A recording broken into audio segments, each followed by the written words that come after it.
క్రీస్తునందు ప్రియమైన సజీవ వాహిని శ్రోతలందరికీ మన ప్రభువును రక్షకుడైన యేసు క్రీస్తు నామంలో శుభములు తెలియజేస్తా ఉన్నాను. అనుదిన వాహినిలో సమాధానం అనుబంధం అనే అంశాన్ని ఈరోజు మనం ధ్యానించుకుందాం.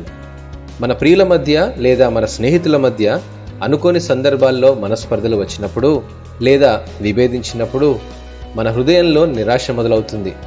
ఏ బంధం లేని సంబంధం స్నేహబంధంగా మారిన అనుభవాలు మనందరికీ ఉంటాయి.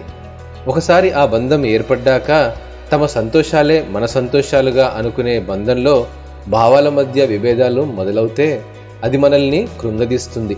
సరే, మనసు మార్చుకొని గుండెను రాయి చేసుకొని వారితో నాకు సంబంధం లేదు అని అనుకుంటూ పోతే మనతో ఎవరు ఉండరు. ఆ తర్వాత మనం ఒంటరైపోతాము.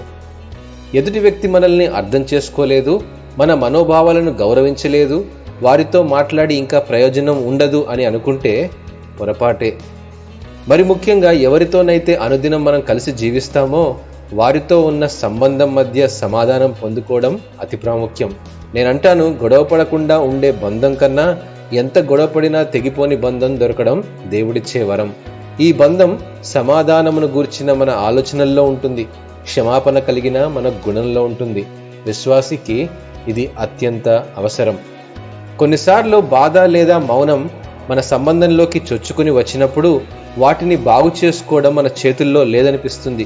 అపోస్తలుడైన పౌలు తాను బంధకాల్లో ఉన్నప్పటికీ సంఘంలోని విశ్వాసుల ఐక్యతను గురించి ప్రోత్సహిస్తూ ఎఫెసీ సంఘానికి ఇలా వ్రాశాడు: కాబట్టి మీరు సమాధానమును బంధము చేత ఆత్మ కలిగించు ఐక్యమును కాపాడుకున్నటయందు శ్రద్ధ కలిగిన వారై ప్రేమతో ఒకరినొకడు సహించుచు మీరు పిలువబడిన పిలుపునకు తగినట్లుగా దీర్ఘశాంతముతో కూడిన సంపూర్ణ వినయముతోనూ సాత్వికముతోనూ నడుచుకునవలనని ప్రభువును బట్టి ఖైదీనైన నేను మిమ్మను బతిమాలుకొనుచున్నాను అంటున్నాడు. మన సంబంధాల్లో స్వస్థతను వెతుకుతున్నప్పుడు దీర్ఘశాంతము, సంపూర్ణ వినయము, సాత్వికమును ధరించుకొని నడుచుకోవడానికి దేవుని సమాధానమును బంధము చేత ఆత్మ కలిగించు ఐక్యమును కాపాడుకోవడానికి దేవుడు మనల్ని పిలిచాడు. మనం ఐక్యంగా ఉండాలనేదే దేవుని యొక్క ఉద్దేశము.